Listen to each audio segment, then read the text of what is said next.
Hello guys, this is the Organic Guy and welcome to Organic Adventures.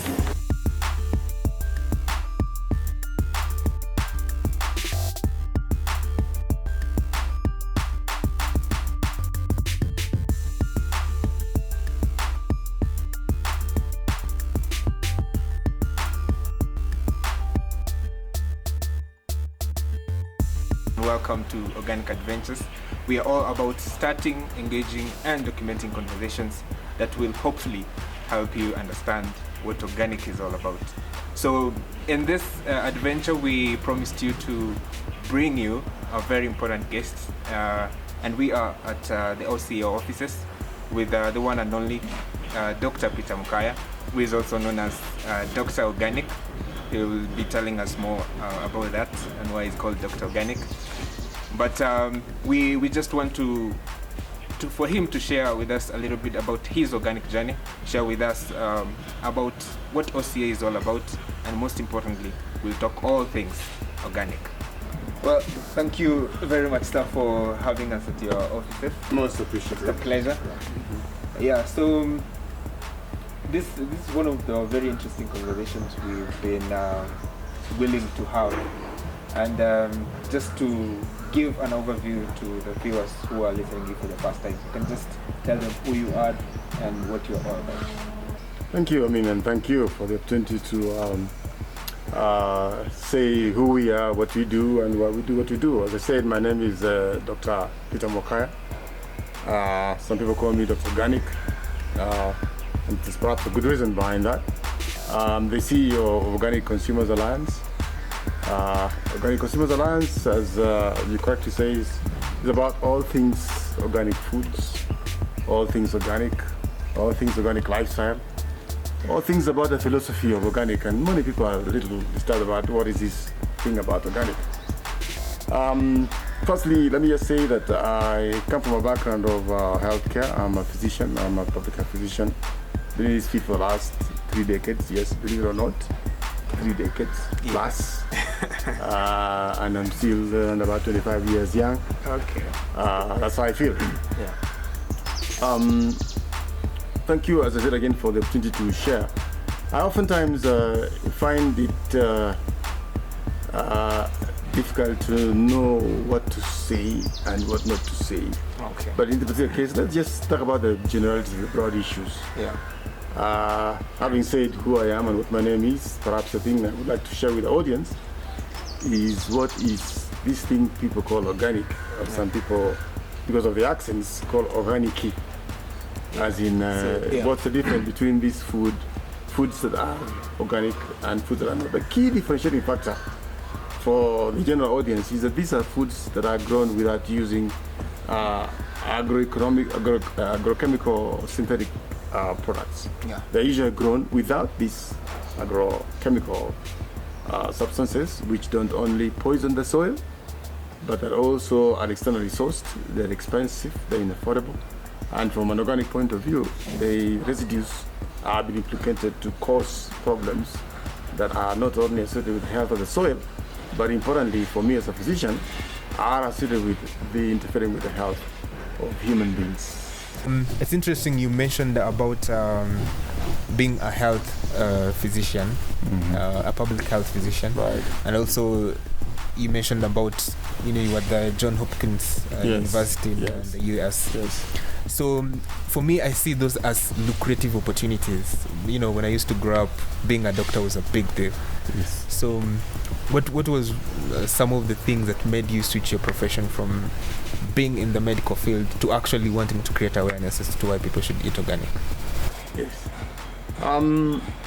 Firstly, as a physician who has also involved himself in research, I've worked among my other institutions. I've worked with the Kenya Medical Research Institute. I have been involved in research at an advanced level at Johns Hopkins University, which is the premier school of public health, probably the most famous, most reputable school of public health globally.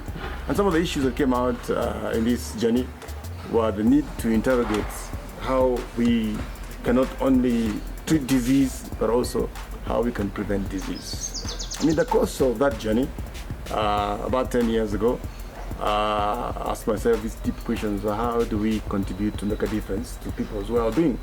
We can do that through intervening at the clinic where we treat people who are sick, but we can also intervene by making sure that people are healthy, by providing health care and make sure you maintain health as opposed to taking care of those who are sick and actually managing sick care. And as we all know, as the public knows, prevention is better than cure. Yes. And then specifically people ask me, oh doc, why are you doing this stuff in the clinic? And I've told them in 431 BC, there's the father of modern medicine. His name was Hippocrates. In 431 BC, he very famously said, let food be your medicine. And it's along those lines that around about 10 years ago, looking at the evidence of research, that I felt that I should dedicate the rest of my life and time teaching people and creating awareness on why they need to consume food that is safe, that is healthy, that is nutrient rich, and that they ensure that they stay healthy, as opposed to being in the clinic where we wait for them to be sick and then we give them medicines to try and cure them from disease. Okay. We now do know that your passion, where your passion came from. So, and you've been doing this work for a while. Yes. So what would you can give us a little bit of how OCA came about and Yes. what OCA is all about? OCA as a concept was in my mind more than 15 years ago, but as an organization about 8 years ago. I wanted to proactively and deliberately move, as I said, from intervening as a public health physician from doing the clinic stuff. So moved out of the clinic, as it were, into the field, into the masses, and said, well, to be able to set up and shit like that, we needed to put in place an organization that specifically advocates for creating awareness among consumers on the need to consume food, not just as food as a nutrient, but also as a medicine, as part of that continuum of care that involves preventive care, curative care, rehabilitative care, to be able to, in a small way, create a platform, both online and on surface, where I interact with different stakeholders, starting with farmers who plant the food, the value chain people who transport, who bag the food, and eventually, of course, consumers, to create evidence-based awareness on the reason why we should consume what we now call organic food as opposed to conventional food, which is often grown with these residues of toxic agrochemicals. Yeah, exactly. So that informed about 8-10 years ago the creation as a small entity of what now is growing to become a respected national, regional, and global entity that focuses on creating awareness among different stakeholders. So I said, especially focusing on consumers, but also using this evidence to advocate with policymakers to ensure that we anchor organic food consumption and production on policy frameworks. Yeah. I'm a person who've just heard about why people should eat organic, and there's a whole fuss about it, as the importance of we should eat organic. Right. So why should I start to care as to why I should eat organic?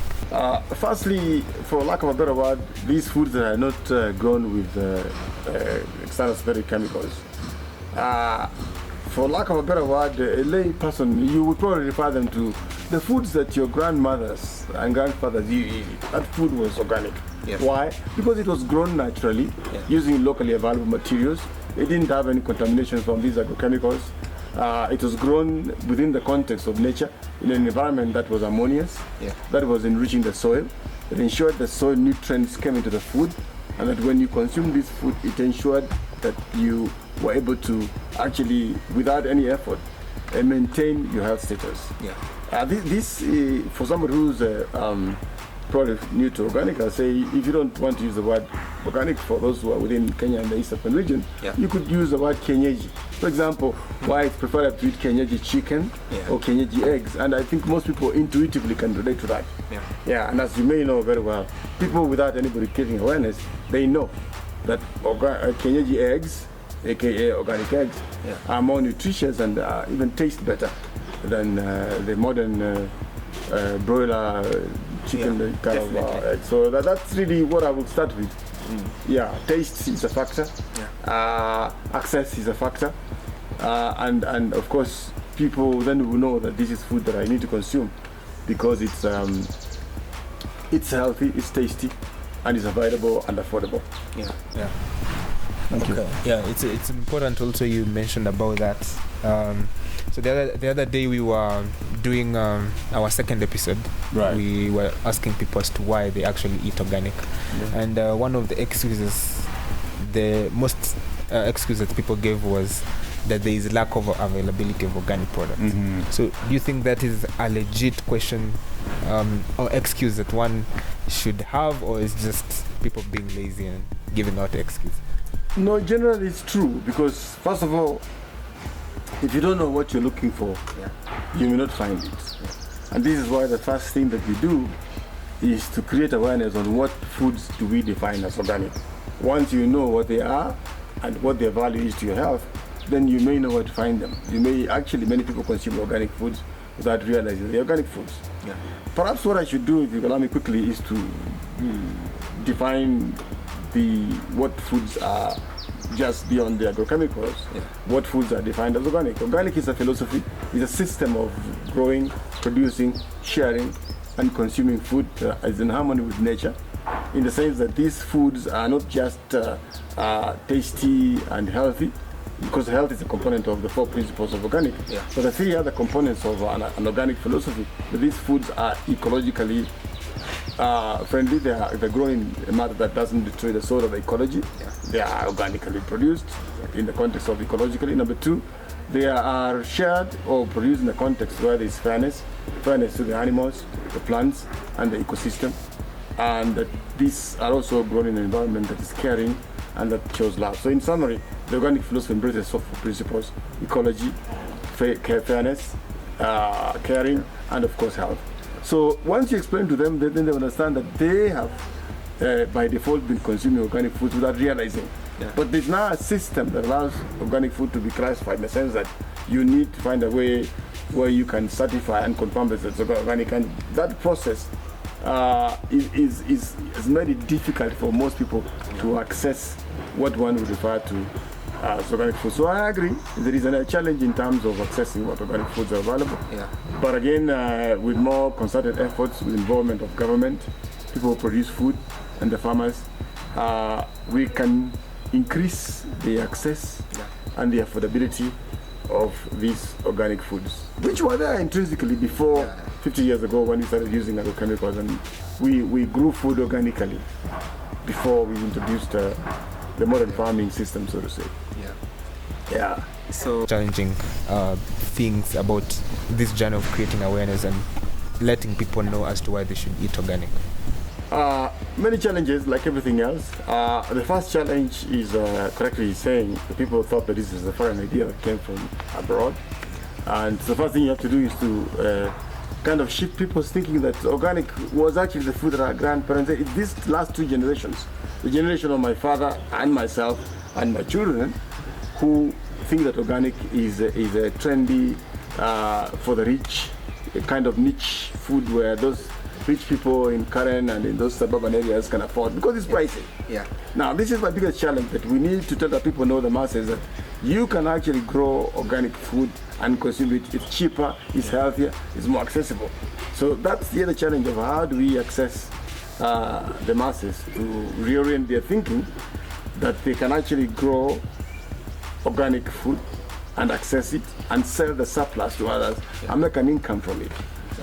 We have our challenges, of course, also engaging government, because as you probably know, you can do your little things on the ground, but unless those activities are anchored on policy, you may not go very far. So we're right now having a challenge of linking up with government through the Ministry of Agriculture, to the Ministry of Environment, and of course to the Ministry of Health, to see how we can work with them at policy level, using evidence to gradually shift the thinking from conventional foods to foods that embrace what one would define as organic foods. And we believe are cheaper. So that's those accessing policymakers, making sure the masses are aware, is the biggest space that we think Organic Consumers Alliance is trying to reach. And we're doing that using mass media, print media, audiovisual. We have a strong internet presence, as you probably are aware. The younger people don't want to read long speeches. They want short messages with pictures and short messages that actually explain why this is kind of food that they would be interested in consuming. Yeah. So I think we'll take a break, Yes. and we'll be right immediately after the break.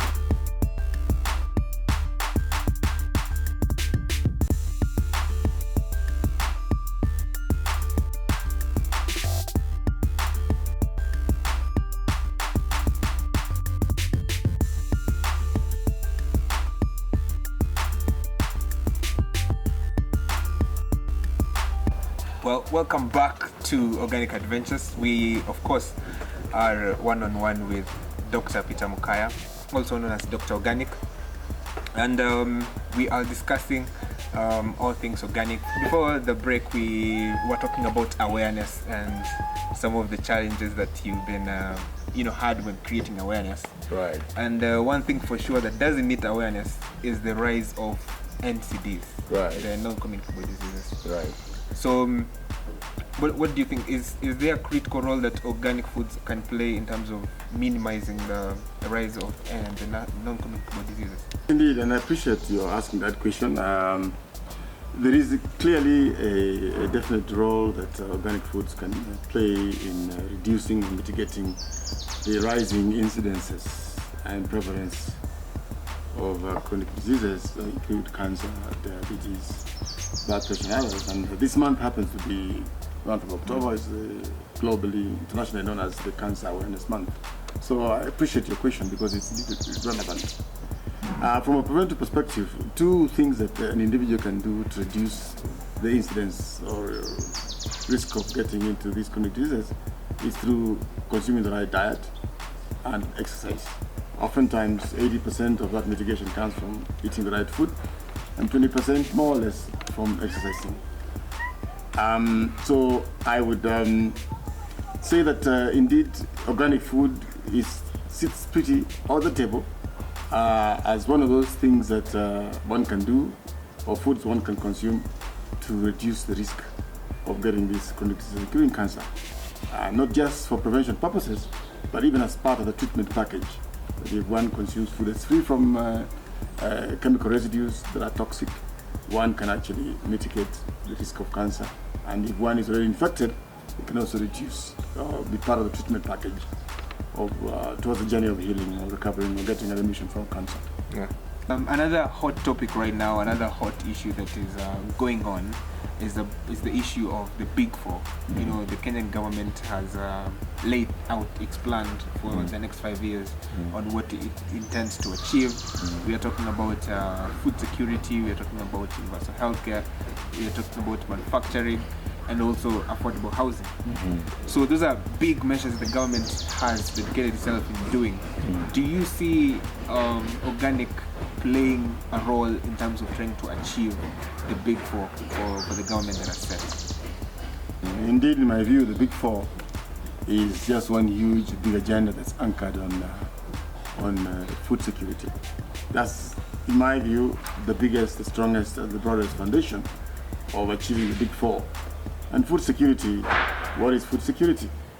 If you were to go by the FAO definition of 2012, this is when all people have access to adequate amounts of food that meets their personal preferences, that is safe, nutritious, and enables them to actively engage in the daily activities for the achievement of the highest quality of health. And in my view, that for me is what brings organic foods as a key contributor or solution to achieving the Big Four agenda. Because unless food is safe, you cannot achieve food security. And as we said earlier on in the previous episode, organic food ensures that you're consuming food that is safe and free from toxic agrochemical residues that oftentimes have been linked with these chronic diseases. They include cancer, diabetes, blood pressure, and so on. So, in summary, you are not likely to achieve the Big Four agenda, especially the pillar of food security, which links up with the universal health coverage, unless people are consuming safe food as part of the definition of food security. Yeah. You know, with this huge promise that organic has in terms of achieving the Big Four that the government has set, what do you think the government can contribute in terms of trying to make, organic as being the normal thing in the recent community that we have. Is there specific strategies or specific ways that you see the government can engage itself in trying to promote organic? Yes, indeed. I'm glad to mention that the government has been working with the government for the last few years, and we now, for example, in the context of policy, have an organic subsector policy that is at the level of cabinet for approval. We appreciate that. We work with the government. The government is responsive. There's a bigger agenda of agroecological agriculture and sustainable food systems that anchors itself on the SDGs, the Sustainable Development Goals. So government is with us. They understand. We also understand that we cannot shift overnight from the current industrial conventional food systems into organic, our agroecological food system. But there is a transition that we are seeing, and we appreciate that government is on board. We're working with them. It's a little bit of a slow process. Government shifts policy gradually. But I want to say that government is cognizant of the role of organic and agroecologically produced foods. So there is a sense in which we are upbeat. Not only that, we are also comfortable that this framework incorporates sustainable agriculture. The clear link with providing Kenyan citizens with safe food. Yeah. Because that safe food does not only give them nutrients to keep them alive and healthy, but also it's a way of mitigating some of these chronic conditions that include cancer, diabetes, and so on. At the regional level, we are also anchored on the CADA framework at the African level, the African Union, NEPAD, CADDP framework that encourages consuming agroecologically grown food that is available locally, that brings in nutrients and allows the small-scale farmers to be able to earn a livelihood and to do farming sustainably. At a higher level, at the UN level, we have the Sustainable Development Goals, 17 of them. They are also sitting pretty and anchoring the whole idea of consuming food that's healthy to achieve the SDG objective number 3 on health and wellness, and of course number 2 to reduce hunger, and number 1 to mitigate poverty. And then of course from the climate perspective, when you practice organic farming or agricultural farming, you capture carbon from the atmosphere, keep it in the soil, and reduce global warming, and therefore you're good for the climate. So in summary, you normally say organic food is not just good for human health, it's also good for the health of the environment and also good for the health of the soil. So it's a triple win when you go organic. Yeah, so it's also interesting you've actually mentioned about the SDGs. So I think it's fair we give an elaborate view on what organic can contribute to ensuring the achievement of the SDGs. Yes. You have obviously mentioned an overview of what organic can do. Can we sort of, give us now, try to explain us on specific roles that organic can do to make sure that SDGs become a reality? Yes, thank you for asking that question. From where I sit, and I've been in this now for almost a decade, there hasn't been a better time for organic and agroecological food systems, both from the production perspective and from the consumption system. Before, things were not very clear, but now it's becoming apparent and clear that part of the solution of achieving the 17 SDGs is actually going organic in terms of production and in terms of consumption. Why? Because when you go organic, you improve health and health outcomes. And number 2, you improve soil health. Number 3, you mitigate climate change because you are able to reduce the carbon that is in the atmosphere which causes warming, capture it in the soil, and you're able to mitigate climate change. Yeah. Yes. Then talking about health, we have obviously talked about health. We have talked about ending hunger. Yes. And climate. Yes. Can you sort of give us that overview, the connection between having a good climate and all the way to actually achieving the health of the universe in general? The connection that organic can make up across all those points. Beautiful. As I said earlier on, and to put it a bit using different words, when you grow food organically with the intention of people consuming it, the food that is healthy and people's health improves, the process of growing organic food involves using composting, green manures, and the waste products of animals, usually what you call farmyard manure, but also green manure, which is the dead leaves and other green materials that you generate what we call green manure. The process of doing that requires involves capturing carbon from the atmosphere, getting into the soil, and in the process you enrich the soil while capturing carbon from a process known as carbon sequestration. That process directly reduces global warming and therefore mitigates climate change.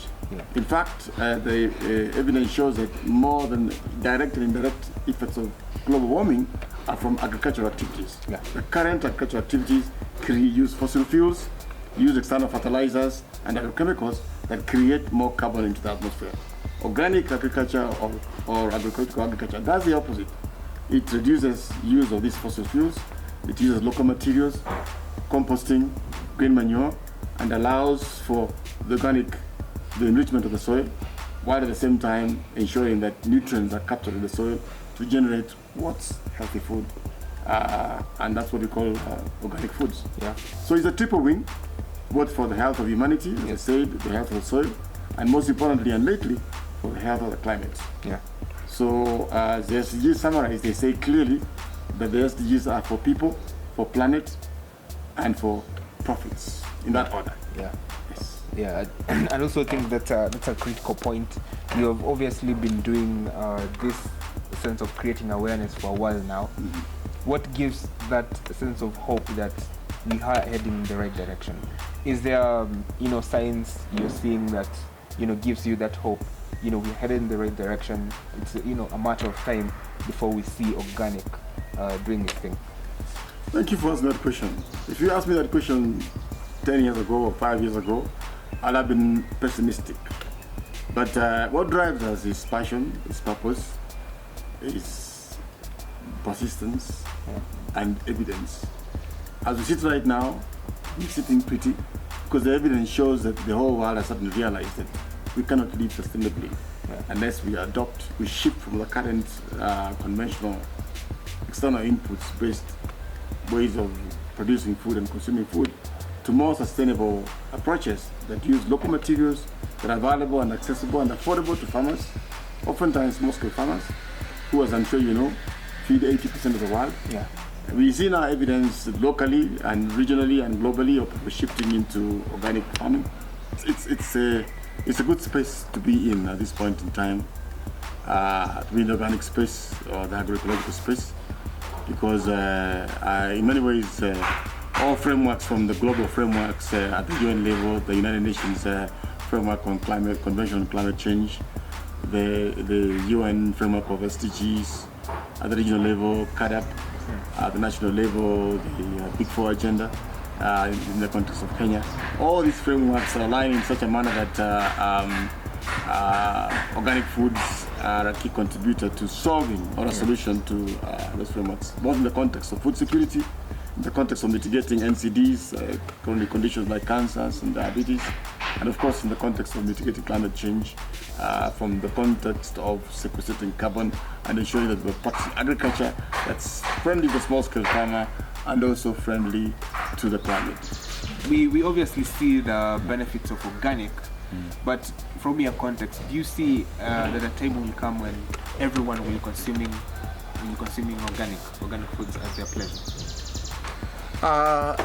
Thank you for asking that question. Within the context of a vision, given where we've come from and where we are right now, that is the desired future. That is the utopia that we envision. That is the world that we look forward to. Not necessarily in our generation, but I do believe that that's possible, and there is evidence that we move in that direction.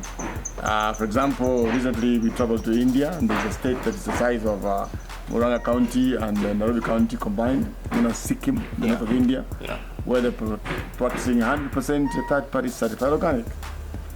In Brazil, about 35% of their food production is now organic and agroecological. In Denmark, it's going organic. I mean, they are right now at almost 60% organic food production as a nation. Their policy frameworks are anchored on that. And many other examples in Europe and in Africa. There is movement in Ghana. Ghana currently is subsidizing production of organic composting and manures, together with other seed production systems, and many other components, including Kenya. So I am an optimist. So I believe that there is going to be a time when 100% of food production and consumption is going to be agroecologically organic, because that's what the UN wants to achieve as well, through the framework of let's not leave anyone behind. Let's produce this for people, exactly. for planet, and of course for sustainable profits. We understand that we are in the context of an economic system. So organic can produce money, can make money sustainably. And we are working with other partners in energy. We're moving towards sustainable energy, green energy, using wind, using solar, using hydro, and using geothermal. So from a socio-economic and political point of view, I think the cosmos and the energies around the UN framework, regional frameworks, are all conspiring towards a sustainable art. Because eventually we all want to live healthy, we want to live in a balanced manner, we want to live in an environment whereby we protect not just our own health and make money, but also sustain the capacity of the earth to carry us as we go into the future. Yes, so there's optimism, there is hope, and there is evidence that that's happening. Slowly, of course, but clearly there are low-hanging fruits that we can see from locally, nationally, regionally, and globally. So the future looks good. We are seeing great signs that we are in the right direction in terms of the UN, the government are actually putting their efforts into making sure that people are aware of organic. From your perspective as Organic Consumers Alliance, do you think there is a magic switch that you actually need for everyone to become aware about organic? If there was a magic, a switch that you will need in terms of making everyone become aware on organic?